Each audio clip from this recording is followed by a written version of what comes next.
A lot has happened since we last compared the militaries of the USA and North Korea. President Donald Trump and North Korea's Supreme Leader Kim Jong-un have been involved in spats that are both amusing and deeply worrying at the same time. Each leader has issued insults as well as threats. Kim Jong-un famously called Trump a mentally deranged US dotard, while Trump later bragged about the size of his button when compared to his nemesis's button. It all seems quite juvenile, but we might ask how big the threat of conflict really is. After North Korea was accused by the US of being behind the WannaCry cyber attacks, North Korea responded by saying this was just more American propaganda. The quest for truth can be quite exhausting. Today we'll pit these two nations against each other again. In this episode of the Infographic Show, USA versus North Korea, updated for 2018. Don't forget to subscribe and click the bell button so that you can be part of our notification squad. We all know that the USA has the largest and most expensive military in the world, but when it comes to North Korea, the country's military arsenal and the power of its missiles is still somewhat speculative as it is a very secretive nation. The USA has the largest GDP in the world at $19.36 trillion. The country spends more on its military than any other nation.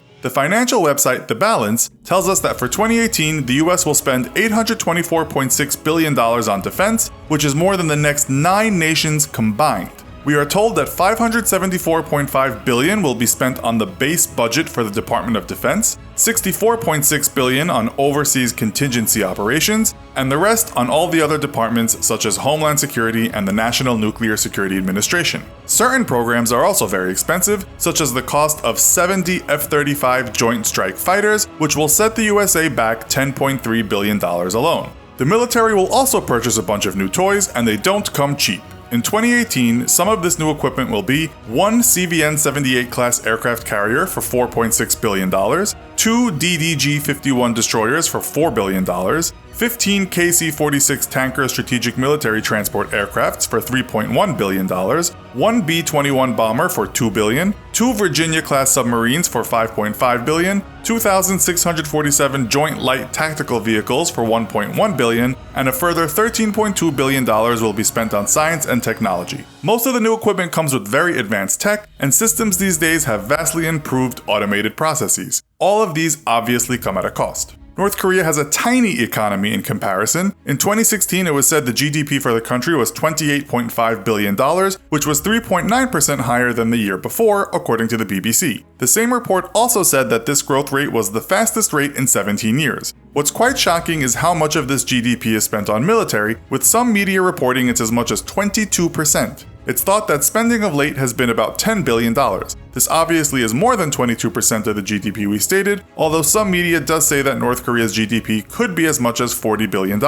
Much of this, of course, goes to the upkeep of a massive armed forces, but South Korean analysts also point out that around $1 to $3 billion goes to the country's nuclear program. Still, if we put these things in perspective here, the mighty supercarrier belonging to the USA, the USS Gerald Ford, has an $8 billion price tag, and that's before all the cash is spent on research and development to get the thing working properly. One thing North Korea does have in large numbers is people willing to fight. While all nations use propaganda to compel their citizens to be proud and get them jacked up enough to risk their lives in times of conflict, North Korea has something called Sungun. This is a military-first policy, meaning people must put the military before all other aspects of their lives. The same could not be said to exist in the USA, where most people have grown used to relative freedoms and even, for some, quite a decadent lifestyle. In North Korea, men must serve in the military for at least 10 years, while women serve for 7 years. It's estimated that about 25 million people live in the country, and 6,445,000 are military personnel. Most of these are paramilitary personnel. We should also mention that numerous reports state that North Korean soldiers are depressed and underfed. It's difficult to say for sure, as the opinions of defectors could potentially be biased.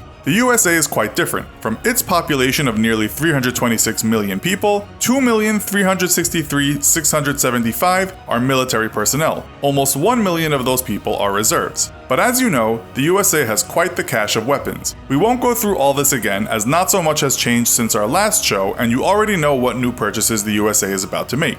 We will say that the USA's 13,762 strong military air fleet is like no other in the world. As well as all those new F-35 Joint Strike Fighters, the country also owns large fleets of other advanced aircraft. This includes fleets of F-22 Raptors, F-15E Strike Eagles, F/A-18EF Super Hornets, and F-16 Fighting Falcons. We can't possibly mention all the rest, but it's a bigger arsenal of military aircraft than any other country by far. North Korea has a lot of equipment, but it's thought much of it is old and nowhere near as advanced as what you'll find in the US Air Force. It's thought the country has around 940 aircraft. This includes 40 Mikoyan MiG-29 Fulcrums, 105 MiG-23 Floggers, and 35 Sukhoi Su-25 Frogfoots. The Pentagon has called Pyongyang's fleet vintage machines. It was reported that the country was interested in purchasing Russia's powerhouse, the Sukhoi Su-35, but it doesn't look like that ever came to fruition. The same goes for land artillery. North Korea has a lot, but it's very old. The USA's aircraft would likely have easy targets, although North Korea has boasted about all its secret underground bunkers and tunnels. According to Global Firepower, the North Korean army has around 6,600 tanks, 4,100 armored fighting vehicles, 2,250 self-propelled guns, 4,300 towed artillery, and 2,400 multiple launch rocket systems. That's a lot of gear, but besides for the USA having a lot more armored fighting vehicles, it's similar to the numbers of artillery the US has. The major difference is the technology. North Korea's machines are largely just leftovers from days gone by, while the US, as we know, is buying new equipment and also owns some of the best tanks in the world, including the very capable M1 Abrams tank.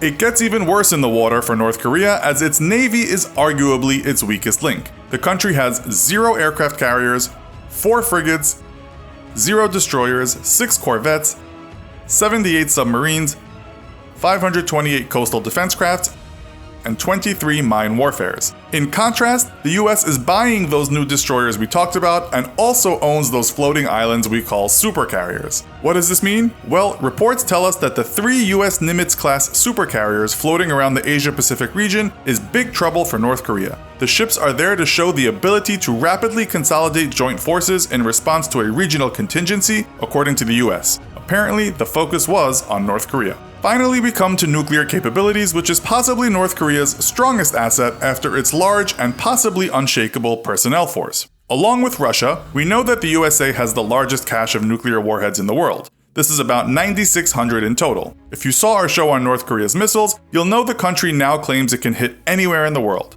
Analysts are not so sure, but some do think the country's Hwasong-14 missile could be capable of reaching the USA. It's thought the country has about 20 large nuclear warheads in total, but the problem is launching them. Some analysts believe this is still a big problem for North Korea. The country also has a lot of shorter range, less powerful missiles, but those could cause a lot of destruction closer to its borders. Nonetheless, the Washington Post reported in 2017 that even if North Korea did fire a missile at the USA, a $40 billion defense system would destroy it on its way. This is called the Ground-Based Midcourse Defense System, or GMD. First, the rocket carrying the missile is detected, and when that happens, the GMD gets ready. Apparently, it would take about 30 minutes for a missile to reach the US from North Korea. While the missile is in the mid-course phase outside of the atmosphere, it would be intercepted, or so the game plan goes. Others have said such tech should come second after trying to improve the diplomatic mess between the two countries. Amen to that. So, what do you think of this hypothetical matchup between the US and North Korea? Would it be totally one-sided, or would North Korea stand a chance? Let us know in the comments. Also, be sure to check out our other video called USA vs. Russia. Thanks for watching, and as always, don't forget to like, share, and subscribe.